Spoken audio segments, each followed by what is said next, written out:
Welcome to the Bret Boone Podcast. I am Bret Boone. Today on the program, I'm joined by Fox MLB field reporter. He's also a writer for The Athletic. When it comes to Major League Baseball, this guy should go to, ladies and gentlemen. He's a friend of the podcast as well. Ladies and gentlemen, Ken Rosenthal. Kenny, I appreciate you coming back on. It's always an honor to be on with the Boone. Period. Let's go. Let's do it. All right. A few topics I want to cover with you today, but the first one is started it a couple years ago, and everybody had the huge signing Shohei Ohtani. As an ex-player, as somebody that watches the game in and out, I thought, that makes sense. The money not only he brings in because he's Shohei Ohtani, but he's two players, and he's two players at a high level. When he's pitching, he's a number one starter, and obviously everybody's known what he's done offensively. He's an MVP caliber player. So I saw the $700 million number, and I thought that makes sense. Fast forward a year later, Juan Soto. Everybody knows he's going to get that big deal, but 700 kind of shocked everybody, probably including you. And I went, whoa, you're paying him what you're paying Shohei Ohtani. Great player, but there's only one Shohei. Fast forward to this year. And just recently, you get the Tucker deal. He was the gold standard for this year's off season on the offensive side of the ball. And we wake up and he gets 60 per year, followed up with a Bichette who's out there looking for a deal. All of a sudden, his number goes to 42. As a fan of the game, as somebody that's invested in this game, is this sustainable?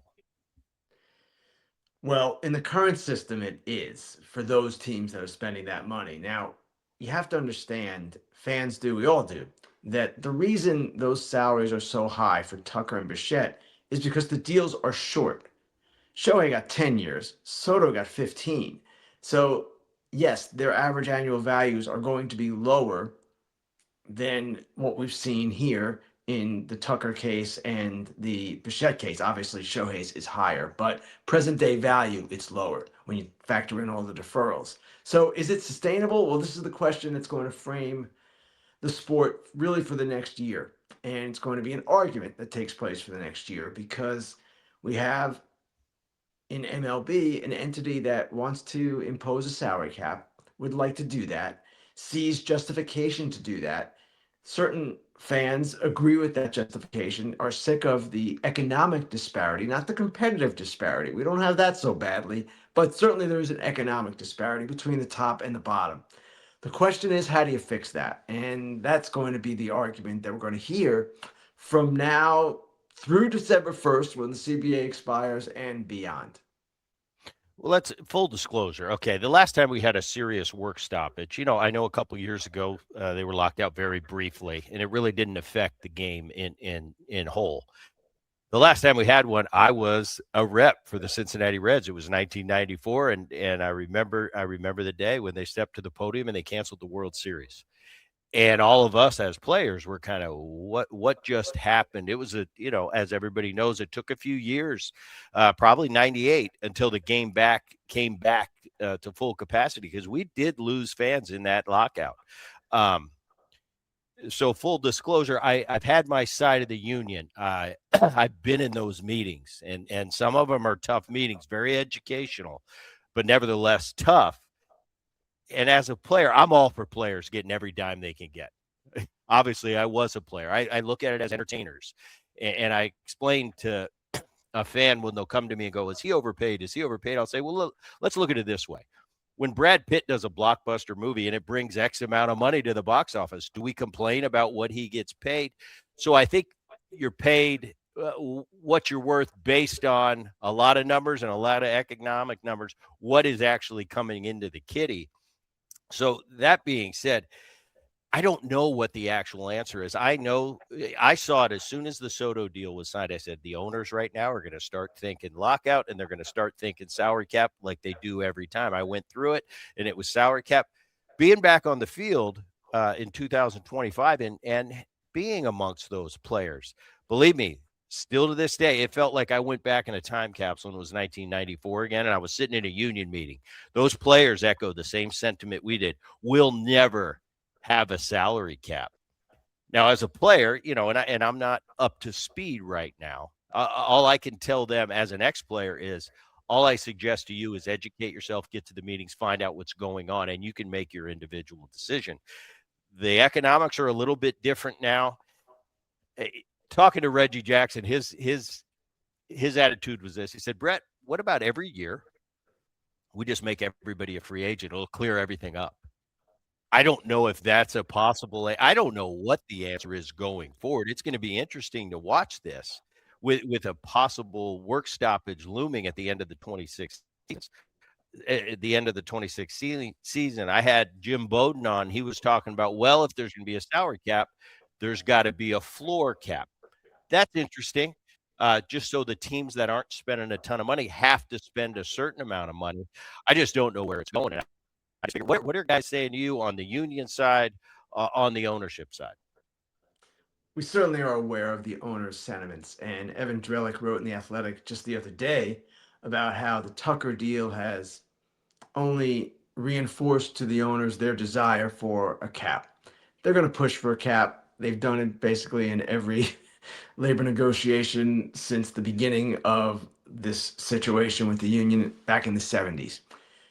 They can push, but as you mentioned, Brett, the players historically and even presently are going to resist that. And that could lead to a long work stoppage. Now, the question then becomes, what cost is the work stoppage to the sport when the sport has more momentum now than I would say at any point maybe since 98? And we know now that the 98 momentum was partly based on the PEDs coming into the game, Sosa and McGuire and all of that. So do you want to lose what you have? You're coming off a great World Series. You're coming off record revenues again.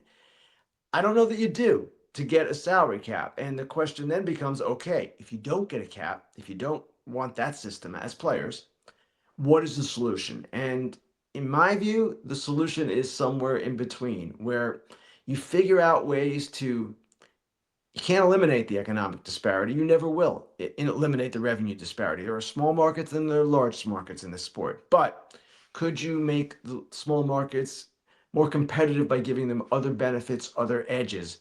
That kind of is the heart of the question to me. I look at it. I look at it, and now it's always been, the evil empire was the New York Yankees. Well, I think now you look, and I don't want to say evil.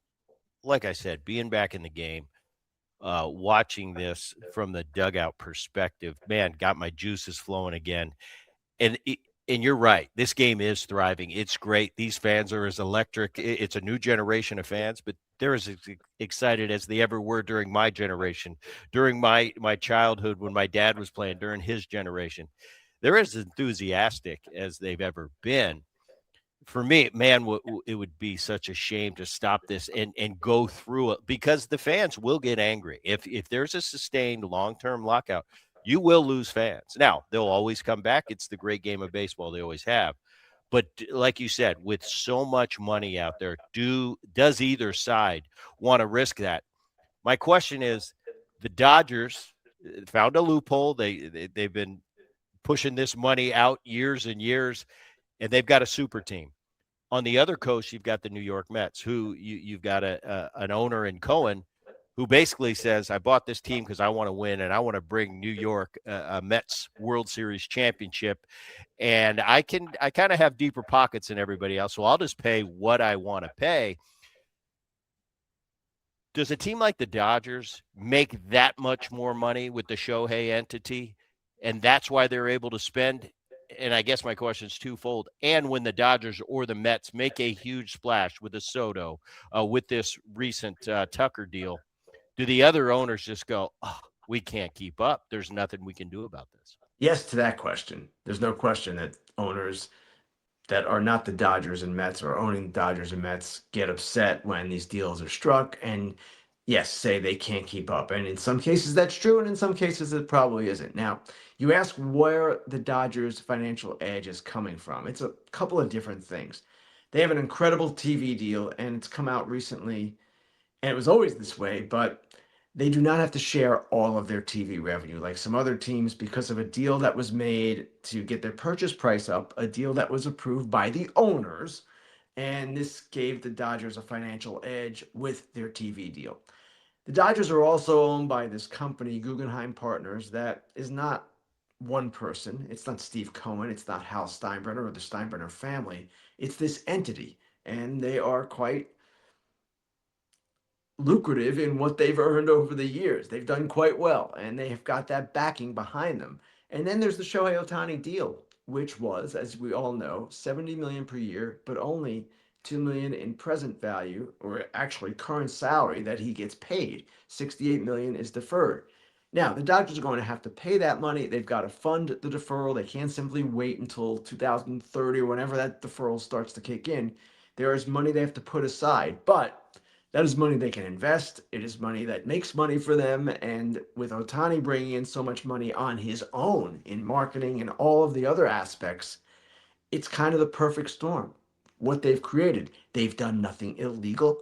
They've done nothing even close to illegal. They've just simply kind of run their business in a way that has put all of the other teams to shame.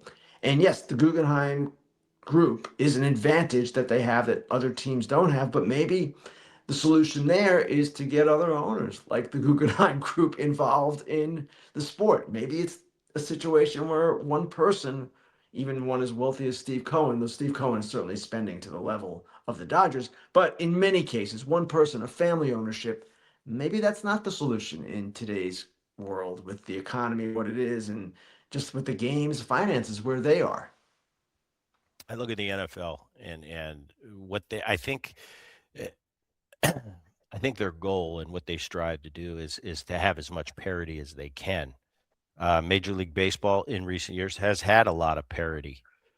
Is that something that owners and the commissioner's office is that something that's at the top of their list that's important to keep that parity to be as competitive as we can throughout the league? Well, that's the argument that the commissioner's office is going to tell you all about. Our fans want more competitive balance. Our fans want to see everybody equal and have an equal chance. That's a bad argument, in my opinion, because we do have teams like the Guardians, for instance, 2 years ago went to the ALCS. The Padres have transformed themselves by spending money into not just a small market outfit anymore. There's something more than that. So we have seen teams compete, even Tampa Bay, even other teams. Teams have been at that level with low payrolls mismanaged, the ones who haven't competed. So I don't know that that is a winning argument, or at least isn't for me. I'm not convinced by that aspect of it. Is it more difficult for those teams to sustain success? No question. And that is where economic balance and a revenue balance, that is more of a goal. Now, even in a cap system, as we've seen in other sports, doesn't guarantee competitive balance. You see the NFL, the Chiefs and the Patriots of the AFC win every year. Now I know it's a different kind of sport and the quarterback is that important, etc. But when you talk about, well, a salary cap being the panacea for competitive balance, it isn't. Better owners would be a panacea for competitive balance. And yes, a more equitable system, even in the current framework, would be helpful as well. I'm going to turn to these free agents real quick. Obviously, I said the Tucker went down. Bregman has signed a big deal. Bichette just got this 4-year deal in New York. But there's four guys that kind of stand out to me that are left on the board at the top of the list. And I watched him 3 times last year up close and personal. Framber Valdez. For me, with all the lefties I saw a year ago, he's still in that category of elite guys. Now, something came up with him, and there was a little bit of a people started questioning his I don't know what the word is. I don't know if it's morality, but his you know the word I'm looking for. Makeup. Makeup. Yeah, I mean, I try to stay out of the player because I'm not a player anymore, but I know what I saw with my own eyes. If I'm on that team, there's a problem. I heard in the clubhouse there were problems because this guy's an elite guy. I got Framber Valdez. I got Eugenio Suarez hitting 49 homers a year ago. Again, a Zach Gallen and a Luis Ariz. Tackle those four guys. Tell me what your thought is, what you're hearing, where they're going to go. And is this Framber thing going to be that big of a sticking point for a lot of teams around baseball? I believe it has been. And what you're referring to is the cross up with his young catcher, where he basically threw a pitch that could have injured the catcher because he didn't throw the pitch that was called for.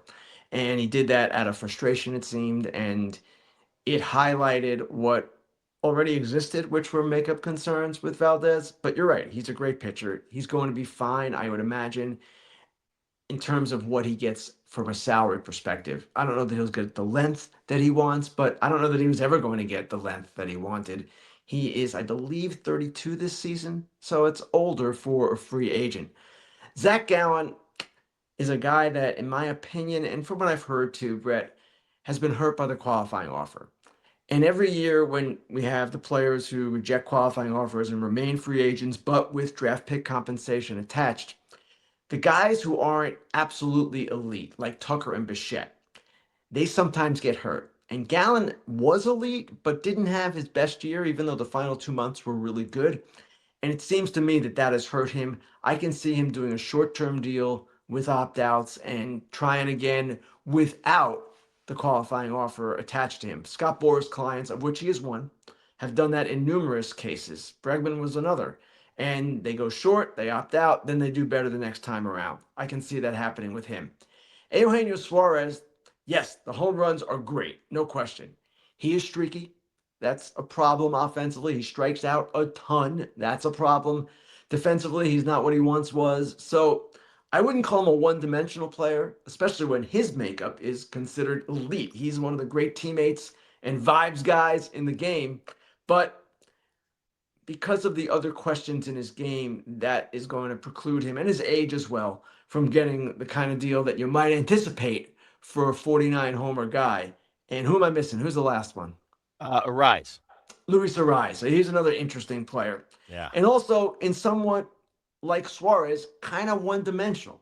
He can hit. He is a guy who can hit the ball all over the place and spray it and do all those things, but doesn't have power. Defensively is not a plus, is a negative, and doesn't run well. So in years where his average might not be as high, like last year, his OBP is not going to be that high. He's not a guy who walks a lot. And his value is simply not what you would want from a star player. Yeah. So he is obviously, and he was always going to have trouble in the market because of all the deficiencies that I just listed. And yet, Brett, you've seen him. Guy has not a magic wand, I wouldn't call it that, but he has a unique ability to get the bat to the ball and the unique ability also to play that kind of game. He's going to get a contract somewhere. I just don't know where. Yeah, I'm with you. And the game has changed. Since when I was playing last, and it is an OPS league. It's about hitting the ball over the wall. It's about getting on base. But I'll tell you what, I don't care how much the game has changed. I'll still take a guy that can hit, because Yes. it's in the eighth and the ninth inning against those elite matchups. Uh, they're not going to walk you, and I want a Right. hitter up there with a 3 in front of his average instead of a 210. And I You've should always mention got a as chance. well. Yeah, I'll mention this as well. Like Suarez, Arai is a great guy. People Yeah, love him.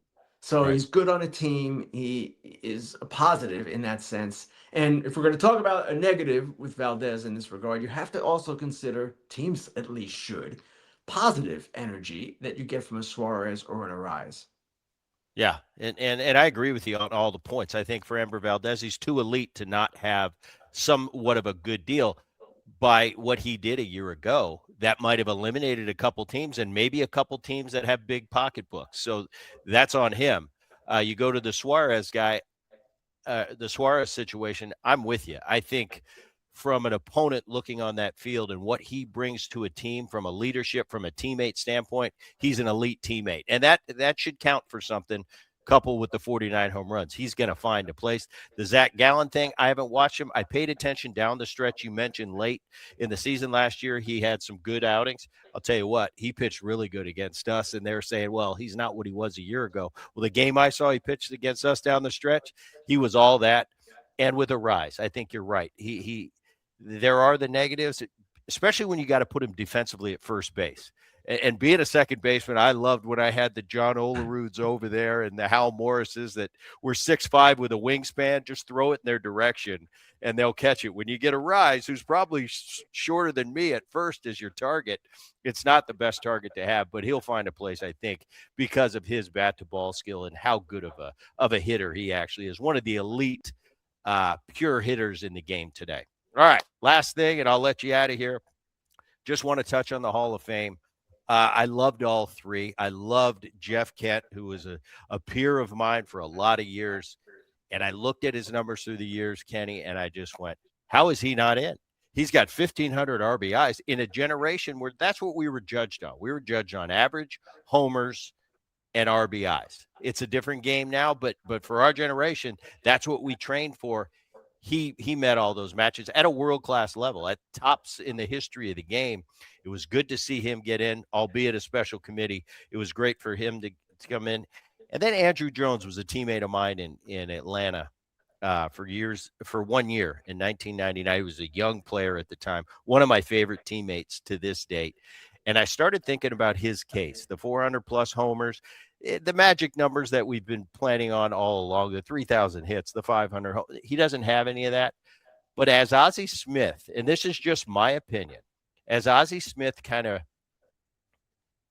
reinvented the position of shortstop from a defensive capacity, I think Andrew Jones did that as a center fielder. I played with Ken Griffey. I played with Torrey Hunter. I played with Mike Cameron, all elite Gold Glover caliber center fielders. The 1 year I played with Andrew, and I remember coming in, I've never heard pitchers talk about a defensive player and how much they affected the game. Well, I got to see it for a year. He is by far the best defensive center fielder. And those guys I mentioned earlier, they're not bad, but he is the best. I think, in my opinion, he reinvented that position. That's what, for me, puts him over the top, and I was happy to see him get elected. Your thoughts? Totally agree, and I agree on all those choices. I like all those choices. Beltran, And too, great player. yes, Sneaky great player. Beltran, You get into the numbers, they're ridiculous. right, and Beltran, of course, was part of the cheating scandal with the Astros and was actually one of the masterminds of it, and that hurt him. It's the reason he didn't get in sooner. I do believe he deserves to get in, and I know a lot of fans have said, "Whoa, whoa, he cheated. PED guys cheated. What's the difference?" I do see a difference, and I can't exactly define what it is, but I also think he paid his price. He got fired as manager of the Mets. He's been kind of not ostracized because he does work for the Mets now, but he did pay a price. Even if the game, the MLB, did not suspend him or any of the players, it seems to me that his reputation was tarnished. It kept him out of the Hall of Fame for some time. Andrew Jones, totally agree with everything you said, Brett. To me, he is the single best center fielder of this generation and maybe of all time.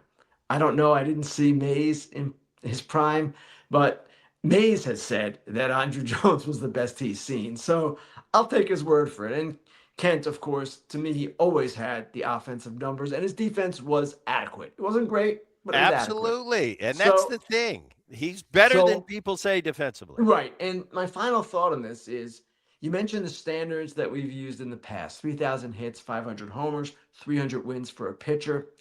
Those standards, we have to adapt to the way the game has changed over the years. And I mean, we as voters, they're not going to be numbers that get hit very often anymore, if at all. 300 wins for a pitcher, forget it. That's not happening. 3,000 hits is going to be tougher. Careers are shorter. It's tougher to hit in some ways than it ever has. And there's more emphasis on base and power. So we have to look at things a little bit differently. And it is challenging for voters now. And I've struggled with this myself. Where do you draw lines? And that's always the question with Hall of Fame votes. Do you draw it here? Do you draw it here? And as we go forward, that is going to be the question that surfaces. Felix Hernandez did very well in the voting this year. He is a short peak guy. He's not a guy who had longevity. Pedroia and Wright, very comparable candidates because their careers ended prematurely due to injuries. Should we penalize them for it? These are the questions that we're going to be asking in the years ahead. Buster Posey next year, 1,500 hits for his career. 1,500, that's it. Right. Not only is it not 3,000, it's not 2,000, it's not 1,800, it's not even 1,600. Is Buster Posey a Hall of Famer? In my opinion, he absolutely is. He was the heartbeat of three World Series champions and a great elite player during his time, but he did have a shorter career. So it's going to be interesting over the years now, the years like to come, how we as voters approach this, and it's going to be a different form of debate than we've had in the past. Yeah, it's just for me, when it comes to the Hall of Fame, it's always been for us. It was the home runs, it was the RBIs. Now I look at guys, and Aaron Judge sometimes is leading off. So how can we Right. compare his RBIs to Hank Aaron? It's not really fair. That's not what they train for. They train for OPS. So if you're in a generation where that's to get the money, to get the contract, this is what they're looking for. So I Different think standards. from a Hall of Fame standpoint, you got to say, well, yeah, he doesn't have those numbers of the 90s and the 2000s, but that's not what they did there. You mentioned the pitching. Nobody's going to get the 300 wins. It's impossible the way they manage pitching staffs, and with all the economic money they put into the bullpen now. They don't let, unless you're an elite guy, if five is pretty much the max you go as a starter. So it's going to be interesting going forward. Last question. I'll let you out of here. Always, I think about this every time the Hall of Fame comes around. Bonds, Clemens, Alex still on the ballot. Bonds and Clemens on that special committee, didn't get in again. What's the end game for these three? Because three of the greatest players to ever live. No Bonds question. being Bonds being the greatest, my opinion. No one's even close in second place.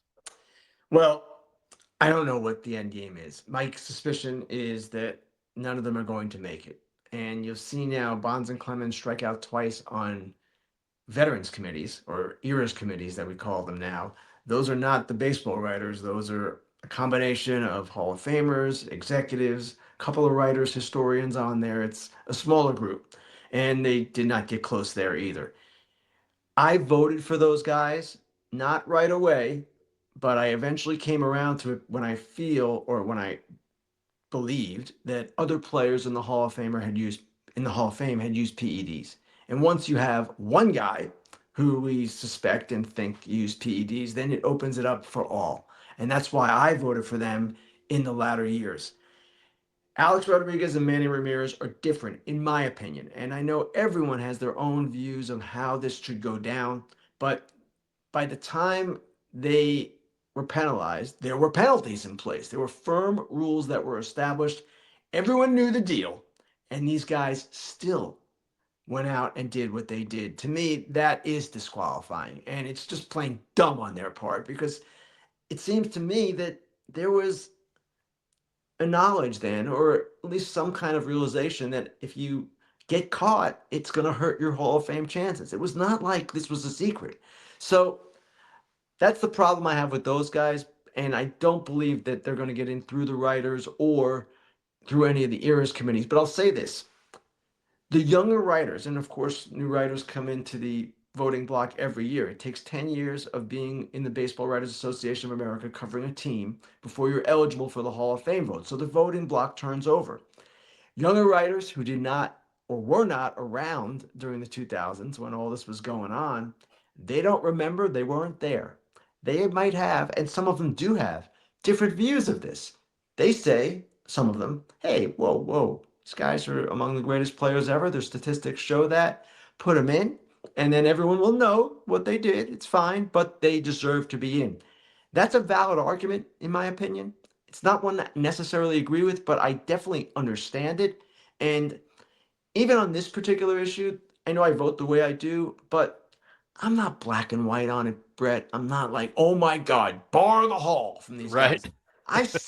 I see it both ways, but every voter has to vote on his or her feelings, and it's a subjective process. That's where I stand. Others feel differently. That's fine too, but you ask me if they're going to get in, I don't see it. Yeah, and it's interesting because, like you said, everybody's got to have a line when they have a vote. It's like, Ken Rosenthal's line is this, maybe different than Tyler Kepner's line, That's right. which may be different from Jason Stark's, and that's what makes it great, and the process great. Okay, bonus question, Pete. Same question. Ever? Oh, Pete. Well, he has never been on our ballot. he was off the ballot for all these years, so we never had a chance. I probably would have voted for Pete Rose because of what he meant to the game and what he accomplished in the game. It was singular. It's a different form of transgression what he did than what the Yeah. other guys did. It's again apples and oranges, but the question is whether an eras committee will let him in. That's where this is going to go. I don't know.